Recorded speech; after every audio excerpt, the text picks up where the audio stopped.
this is exactly where the organization's unprecedented decision to hold the 2018 and 2022 votes simultaneously completely backfired and created a monster. Yeah, explain how he leveraged that. Well, Mohammed bin Hammam realized he could leverage the 2018 race to win the 2022 race. He essentially brokered a secret, collusive agreement with the representatives from Spain and Portugal who were submitting a joint bid to host the 2018 tournament against Russia. The mechanics of the deal were beautifully simple and entirely corrupt. Qatari officials and their aligned EXCO members from the Asian Confederation would cast their votes for Spain and Portugal for the 2018 tournament. Right. And in direct exchange, the EXCO members from the South American Confederation, who were culturally and politically aligned with Spain and Portugal, would cast their highly valuable votes for Qatar for the 2022 tournament. It was a massive, guaranteed block of votes secured for both sides before anyone even stepped into the voting booth. And we must emphasize that this kind of cross-bid collusion was completely, explicitly forbidden under the organization's own strict bidding rules. You were absolutely prohibited from making agreements with other host nations. But the system had no enforcement mechanism. They did it anyway, creating this impenetrable voting bloc. And yet, even with millions in Chemco slush funds and the South American vote swap, the internal math showed Qatar still needed just a little more weight to guarantee they would cross the finish line. They specifically needed votes from the European bloc. And that requirement leads us directly to one of the most explosive, geopolitically massive subplots of this entire deep dive, the French connection. The French connection. This is the precise moment where the story elevates out of the realm of sports corruption and enters the realm of highest-level international statecraft and sovereign wealth manipulation. Just 9 days before the EXCO was scheduled to officially cast their votes, a highly secretive meeting took place in Paris. And it didn't take place in a hotel or a corporate boardroom. It took place at the Elysee Palace, the official, highly secure residence of the French president. The guest list for this lunch meeting was staggering. You had 3 incredibly powerful men sitting at the table. First, the president of France at the time, Nicolas Sarkozy. Second, the Crown Prince of Qatar, Sheikh Tamim bin Hamad Al Thani. And third, a man named Michel Platini. Now, Michel Platini is a vital name to understand in all this. He is a genuine French soccer legend, widely considered one of the greatest players in the history of the sport. But more importantly for this meeting, at that time, he was the powerful head of the European Soccer Confederation and a sitting, highly influential voting member of the EXCO. He effectively controlled a massive unified bloc of European votes. And crucially, prior to this lunch meeting at the Elysee Palace, Michel Platini had been very vocal, publicly and privately, about his intention to support the United States for the 2022 bid. He was on the record for the U.S. But at this lunch, the geopolitical and economic priorities of the French state violently intercepted the world of sports. Right.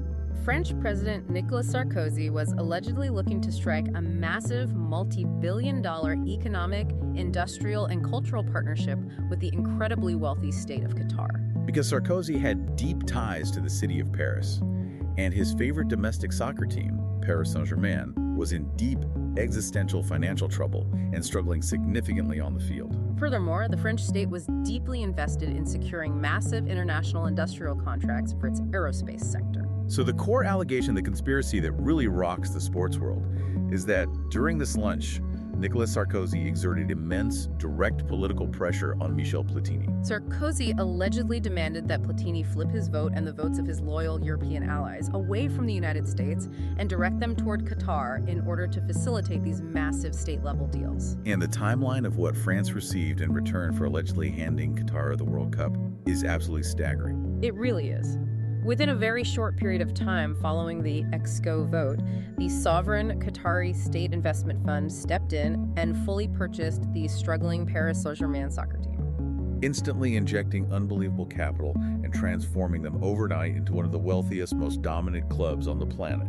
Furthermore, the state-owned airline, Qatar Airways, suddenly agreed to a massive, highly lucrative contract to purchase a massive fleet of airplanes from Airbus, which is a largely French-backed European aerospace corporation. We are talking about billions upon billions of dollars in state-level economic deals, industrial contracts, and cultural investments, all allegedly hinging entirely on the outcome of a vote for a soccer tournament. Now, Michel Platini has consistently and forcefully insisted that he changed his vote to Qatar strictly because he genuinely believed it was the best move for the global expansion of the sport. Right. He has repeatedly denied feeling any coercive pressure from Nicolas Sarkozy. But for geopolitical analysts and anti-corruption investigators, the optics of the meeting, combined with the subsequent billions of dollars exchanging hands, paint a picture of undeniable sovereign influence.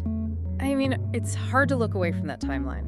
Now, I have to push back here, because we are looking at an incredible mountain of allegations. We are. We have Russian oligarchs supposedly handing out museum-quality paintings. We have Qatari billionaires running slush funds through their daughters' bank accounts. We have the president of France allegedly brokering aerospace deals for soccer votes. It sounds like a spy novel. Exactly. So is it possible that the massive wave of outrage coming from the United States and England following the vote was largely just sour grapes? Sour grapes, yeah. I mean, they were the heavy favorites, they lost, they were deeply embarrassed on the global stage, and so they instructed their intelligence agencies and press to cry foul. Or is the sheer volume of evidence proving that this conspiracy was undeniably, objectively real? It is a vital question to ask, because geopolitical retaliation is a very real phenomenon. The bitterness of the U.S. and English bid committees certainly provided the aggressive fuel and the funding required to launch these massive journalistic and intelligence investigations. They wanted blood. They did. But the evidence they uncovered wasn't just hearsay or disgruntled rumors. The corruption was literally caught on tape. Let's explain the Sunday Times sting, because this is where the plausible deniability of the XKO completely collapses. Exactly. The most undeniable, visceral proof of the syndicate's operational reality came shortly before the final vote, courtesy of a highly sophisticated undercover operation run by journalists from the Sunday Times in London. Right. These reporters created elaborate fake identities, posing as high-powered American business executives who represented a consortium looking to secure guaranteed votes for the U.S. bid. And they successfully set up private, in-person meetings with two sitting members of the XCO. Amos Adamu, representing Nigeria, and Reynold Tamaria, representing Tahiti. And the reporters walked into these meetings wearing hidden cameras and microphones. They didn't have to push hard either. They just let the capos talk. And what they caught on tape was the casual, normalized nature of the extortion. Amos Adamu sat in a luxury hotel room and casually explained that if the quote-unquote American consortium wanted his vote, he required a direct payment of $800,000. Ostensibly to build artificial turf fields back home, but paid directly to him. And Reynold Tamaria was even more brazen, wasn't he? Oh, definitely. On hidden camera, he openly boasted to the undercover reporters that he had already been offered $10 to $12 million for his vote from two other competing countries. No. He was essentially using the reporters to spark a bidding war, daring them to match or exceed the massive bribes he was already fielding. It completely shattered the sour grapes defense. It wasn't just bitter losers complaining. The entire system was verifiably documented as corrupt from the ground up, with the capos openly auctioning their votes to the highest bidder. So, the corruption is fully exposed to the world. The undercover tapes are published, the explosive allegations of state-sponsored bribery are everywhere, the World Cups definitively go to Russia and Qatar. And yet, the money continues to flow. The syndicate feels completely, entirely untouchable. Because they are operating out of highly secure headquarters in Switzerland, they are dealing in complex global currencies, they are answering to no single government, no single parliament, and no single police force. They are a sovereign entity unto themselves.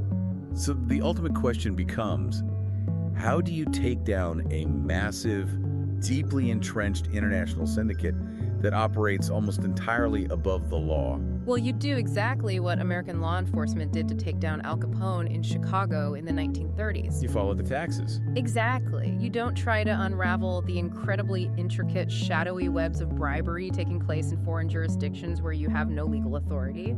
You look for the one thing every powerful man eventually slips up on. The multi-billion-dollar house of cards didn't start falling because of a massive coordinated international treaty or a UN resolution. It started falling because of one American man, his staggering hubris, and his deeply strange lifestyle. But before we get into the takedown... Yes.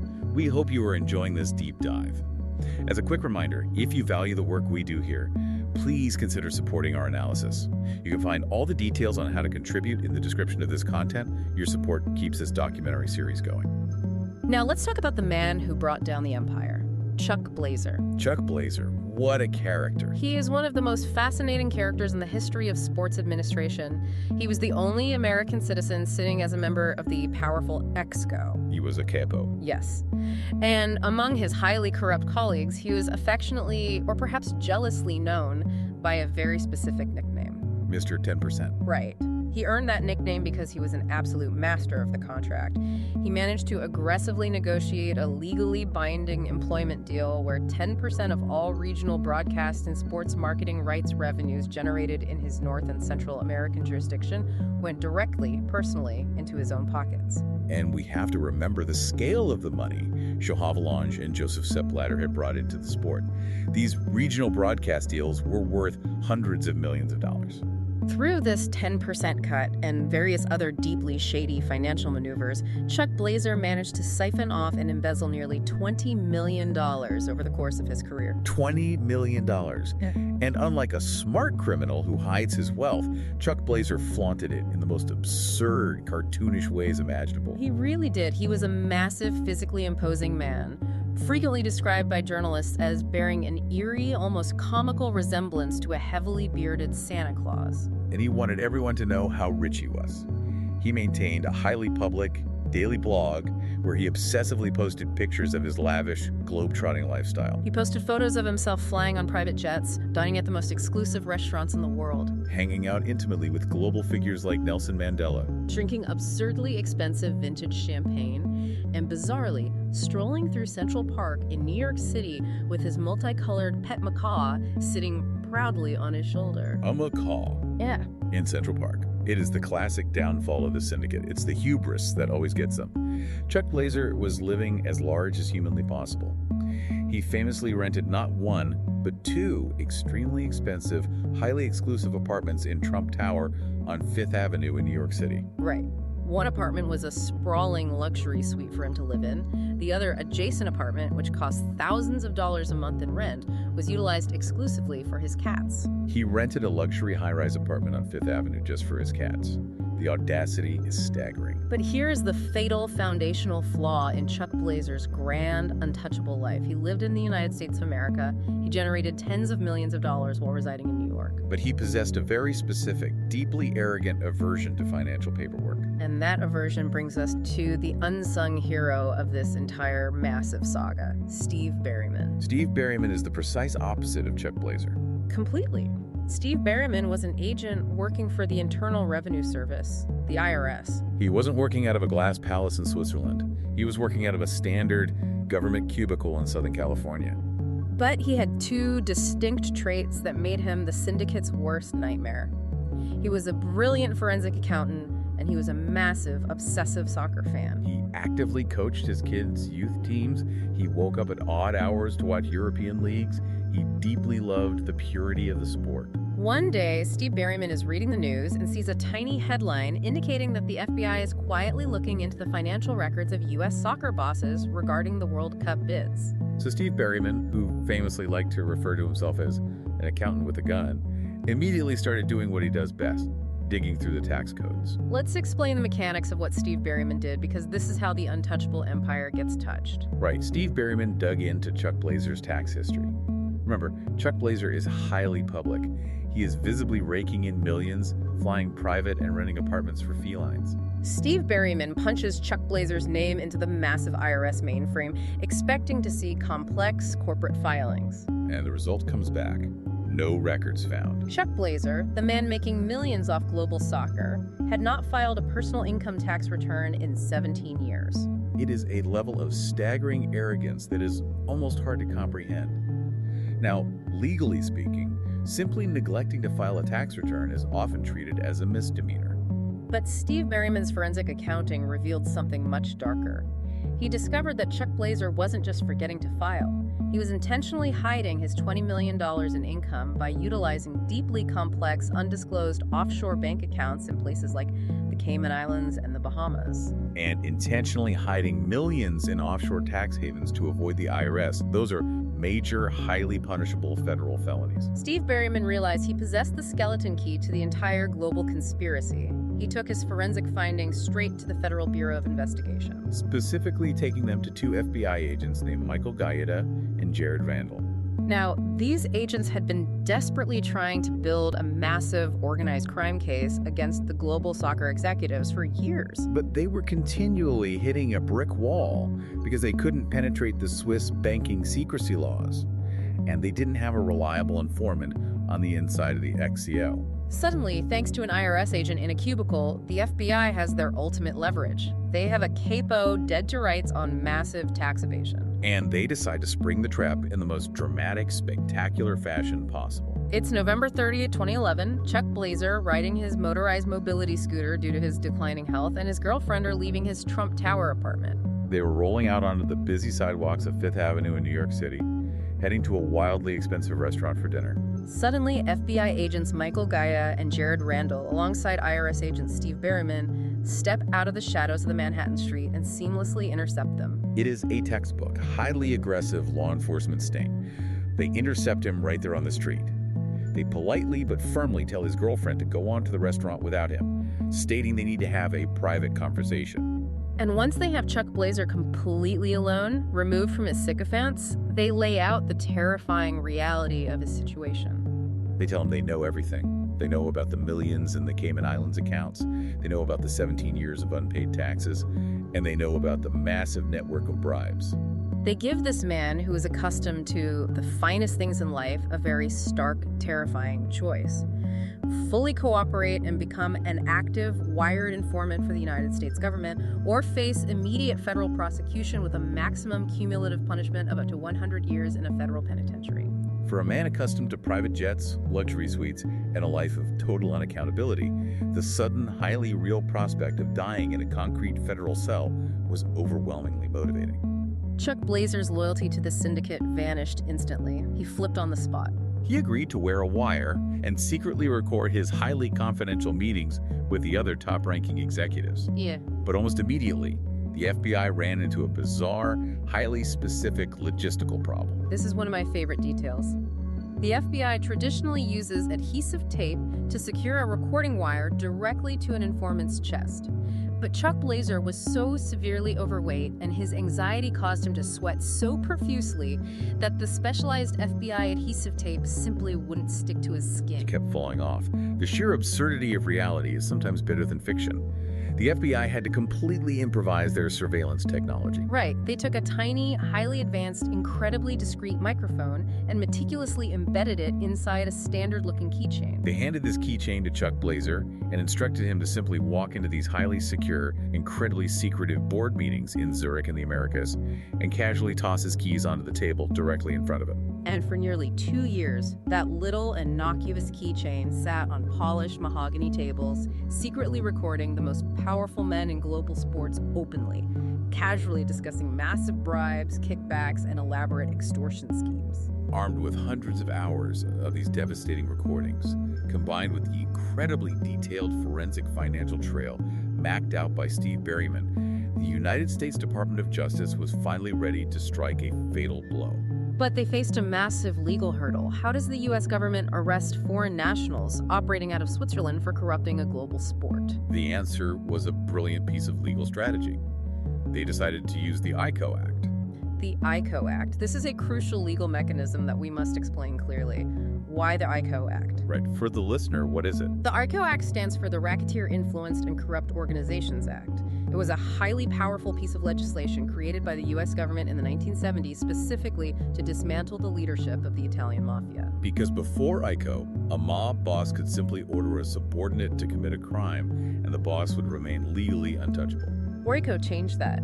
It allows federal prosecutors to charge the leaders of a syndicate for the crimes they ordered others to commit, legally treating the entire organization as a unified criminal enterprise.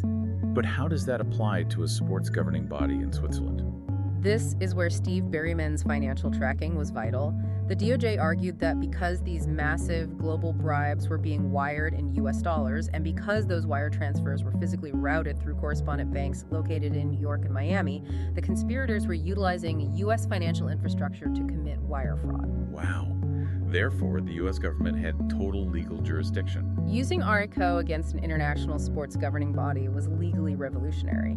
It explicitly codified what investigators had theorized all along, that this organization was not a sports charity, but was functionally operating exactly like La Cosa Nostra. And the climax of this massive investigation plays out like the final act of a Hollywood spy thriller. Fast forward to the morning of May 27, 2015. It is 6 a.m. in Zurich, Switzerland. The top executives from around the world have gathered for their annual Congress. They are sleeping in absolute luxury at the Battle Lac, a spectacular, ultra-exclusive 5-star hotel with views of the Alps. As they sleep, plainclothes Swiss police officers acting in direct coordination with U.S. authorities and the FBI quietly enter the ornate lobby. They get the room keys from the concierge. They go door to door, knocking on the suites of the world's most powerful sports administrators. They arrest 7 top-ranking officials, basically dragging them out of their beds. The visual of that morning is permanently burned into the history of sports. As the Swiss police escorted these multimillionaire executives out of the luxury hotel to the waiting police cars, the hotel staff actually rushed out holding up pristine white bed sheets. Desperately trying to hide the executives' terrified faces from the massive crowd of international paparazzi who had gathered on the street outside. It was a global earthquake. The illusion of untouchability was shattered in an instant. Eventually, the massive U.S. indictment targeted 42 different defendants and corporate entities. The old guard of the syndicate was entirely swept away. Many pleaded guilty immediately, terrified by the sheer volume of evidence the FBI possessed. But some key executives from the South American Confederation, specifically Juan Angel Nepot of Paraguay and Jose Maria Marin of Brazil, arrogantly refused plea deals. They fought extradition, but were ultimately dragged to the U.S. to stand trial in federal court in Brooklyn. And those federal trials were deeply dramatic, pulling back the curtain on the entire corrupt ecosystem. You had star cooperating witnesses like Alejandro Bursaco, a highly successful Argentine sports marketing executive. Alejandro Bursaco took the witness stand in Brooklyn and calmly, methodically admitted under oath to paying over $160 million in direct bribes to these officials to secure broadcast rights. The atmosphere in that courtroom was intensely volatile. During Alejandro Bursaco's devastating testimony, one of the defendants, a Peruvian official named Manuel Berga, was caught staring directly at the witness.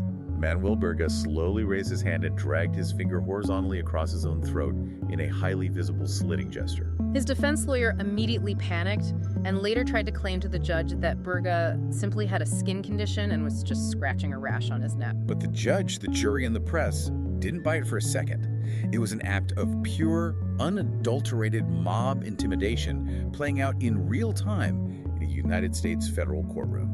The sheer weight of the evidence was insurmountable. The convictions rolled in. Hundreds of millions of dollars in stolen, embezzled money were officially seized by the U.S. government. And ultimately, the intense legal and public heat became too much even for the boss. Joseph Sepp Blatter, the man who had overseen, protected, and nurtured this sprawling empire for decades, was forced to resign in absolute disgrace. He eventually received a multi-year ban from all soccer-related activities after an internal investigation flagged a highly suspicious, undocumented $2 million payment he authorized directly to our old friend from the Elise Palace, Michel Platini. So let's summarize the state of play here. The FBI and the IRS swooped in. They utilized domestic mafia laws to pierce international sovereignty. They arrested the capos, they seized the bank accounts, and they forced the boss out of power. The system was forcibly cleansed. The age of sprawling conspiracy, bribery, and backroom political influence was definitively over. The sport was saved. Right. Well, that is certainly the narrative the new leadership wanted the world to believe. But power rarely disappears, it simply changes its shape. Which brings us to today. I want to actively, aggressively anchor us exactly where we are right now in the present moment. Today is Monday, July 6, 2026. The 2026 World Cup is actively happening right now. It is being hosted jointly by the United States, Canada, and Mexico. We are deep into the tournament. The critical knockout stages are underway. And as we sit here today, a massive, brand new, deeply geopolitical controversy is exploding across the globe. It is a controversy that forces you to wonder if the foundational mechanics of influence ever truly changed after those 2015 FBI raids. The ghosts of the syndicate's past are very much alive in the present reality. This current unfolding controversy revolves around a highly talented player for the United States national team, a starting forward named Folarin Balogun. let's clearly lay out the specific, indisputable facts of what is happening on the field today. In a previous, highly contentious match in this tournament, Folarin Balogun committed a foul and was issued a red card by the referee. Now, we must understand the mechanics of the rules here. According to the extremely strict, universally applied, globally understood rules of the game, receiving a red card carries an automatic, non-negotiable minimum disciplinary suspension of 1 match. It is entirely binary. It is the bedrock of the sports disciplinary code. You get the red card, you sit out the next game. There is absolutely no gray area, no room for interpretation. Exactly. It is a foundational disciplinary rule designed to protect the safety of the players and the integrity of the contest. But yesterday, in a move that has absolutely stunned the international sports community and sports journalists everywhere, the global governing body released a shocking statement. They announced they were granting Folarin Balogun a special amnesty. They unilaterally decided to suspend his automatic 1-match ban, stating they were placing him on a 1-year probationary period instead. Practically speaking, this entirely unprecedented ruling means that Folarin Balogun, a star forward, is completely cleared to step onto the field and play in the highly crucial upcoming knockout match against the national team of Belgium. Now, to be absolutely clear with you, the listener, as we dive into this, we are looking strictly at the intense, explosive political allegations surrounding this unprecedented decision as a matter of global dispute. Yes, we're looking at the statements being made by international bodies today, July 6, 2026. We are analyzing the mechanics of the dispute, but we are not endorsing the claims themselves, nor are we taking any political side in this matter. Our focus is purely on how the sport is currently reacting to alleged political leverage. And the reaction from the broader sports community, particularly from Europe, has been nothing short of volcanic. The Union of European Football Associations, commonly known by its acronym UEFA, which is currently led by their fiercely outspoken president Alexander Sepp, has launched a blistering, highly public, institutional attack on the global governing body over this specific Folarin Balogun amnesty decision. UEFA is utterly furious because Belgium, one of their prominent European member nations, is the team that now has to face a star American forward who, according to every traditional reading of the rulebook, should be suspended and sitting in the stands. Belgium's National Football Association has already officially filed an urgent appeal of the decision in a desperate 11th-hour attempt to enforce the rules and keep their tournament hopes alive. But UEFA and Alexander Sepp are not just arguing about the technical interpretation of soccer rules. They are publicly alleging a massive, high-level, deeply concerning political conspiracy. The specific conspiracy alleged by UEFA, which is dominating global sports headlines today, is that Donald Trump exerted massive, direct, overwhelming political influence over the highest levels of the global soccer authorities. The allegation is that the sheer weight of this geopolitical pressure forced the administrative bodies to completely abandon their own foundational rulebook and lift the punishment for the American player. When you critically analyze UEFA's official statement on this matter, led by Alexander Sepp, you realize they are pulling absolutely no punches. They are defining this as an existential crisis for the sport. UEFA is aggressively arguing that the established rulebook is not merely a set of gentle suggestions. They claim that a minimum 1-match suspension following a red card is a fundamental law of the game, and it is simply not a discretionary option. It is not something a shadowy committee can just decide to waive because they feel charitable. Or, as UEFA alleges, because a profoundly powerful political figure pressured them behind closed doors.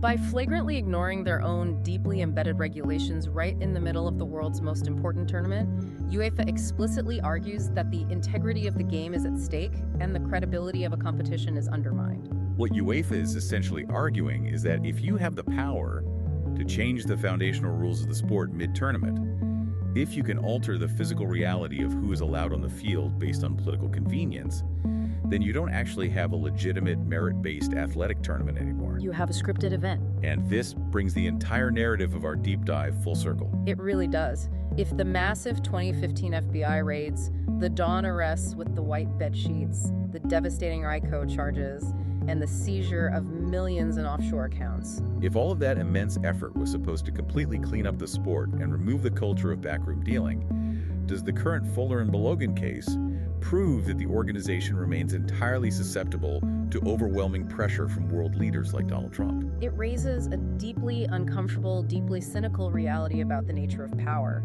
Have we actually solved the problem of corruption, or have we merely traded one form of illicit leverage for another? Right. Under the era of João Havelange, Joseph Sepp Blatter, and the ex-Goa capos, the influence was almost entirely financial. It was crude. It was about securing briefcases of cash, marketing rights kickbacks, and personal enrichment.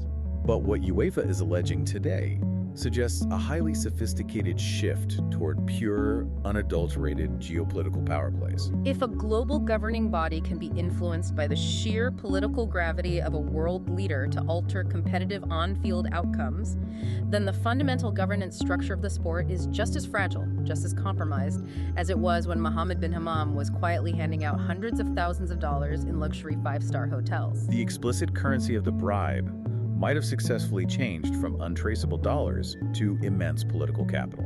But the underlying mechanism of backroom leverage, the reality that the rules only apply to those without power, remains exactly the same. So we have to confront a deeply poignant, almost philosophical question regarding the future of international competition. If the rules of the game, the very binary concepts like a red card meaning a suspension that define what a sport fundamentally is, can be bent, suspended, or entirely broken in the middle of the world's biggest tournament because of alleged political pressure, is it really a sport anymore? Or has the soccer field simply become just another theater for massive geopolitical power projection? Is the pristine green grass of the stadium just an extension of the United Nations Assembly Hall, where the most powerful, influential countries get to actively dictate the terms of reality for everyone else? That is the ultimate existential crisis facing international sports today on July 6, 2026. And it is precisely why you, the listener, should care deeply about the mechanics of this story, even if you have never kicked a soccer ball or watched a match in your entire life. Exactly. Whether you are a casual fan tuning in with millions of others to watch the United States play Belgium today, or you are a dedicated student of global power dynamics, international law, and political science, this sprawling narrative proves one undeniable truth. Sports at this elite global level are never just games. They are not merely athletic contests of skill and endurance. They are massive, multi-billion-dollar global industries where international laws, domestic tax codes, sophisticated forensic accounting, and high-stakes geopolitics violently and constantly collide. They act as perfect, highly visible mirrors reflecting exactly how global power is actually wielded, manipulated, and traded behind closed boardroom doors. It is the ultimate manifestation of the murky administrative waters we explored. We all deeply want the X-ray precision of a flawless rulebook. We want the comfort of knowing that when the referee blows the whistle, the law is absolute. But what we actually get, time and time again, is the deeply shadowy, highly complex reality of human ambition, greed, and the relentless pursuit of influence. And examining how the syndicate operated and how political power allegedly continues to operate today leaves me with one final, deeply provocative thought for you to mull over long after we sign off. What's that? If an organization like this, an entity officially tasked with managing nothing more than a simple game played with a ball, can successfully function for decades as an alleged untaxable, sovereign global syndicate. If it can actively bend to the financial will of billionaires, the soft power strategies of oligarchs, and the geopolitical demands of presidents. What other massive global, non-governmental institutions are operating with the exact same unchecked, shadowy playbook right under our noses? What about the International Olympic Committee? What about massive multinational global charities that cross borders with billions of dollars in untaxed funding? If the aggressive spotlight of the FBI and the international press isn't shining directly on them, who is actually watching their boardrooms? Who is ensuring their capos aren't treating the world as their own personal territory? It is a terrifying, staggering, but absolutely necessary question to ask when evaluating the reality of global governance. Thank you for joining us on this deep dive. Don't forget to subscribe to the podcast, support our work through the links in the description, and share this conversation with a friend. We'll see you next time.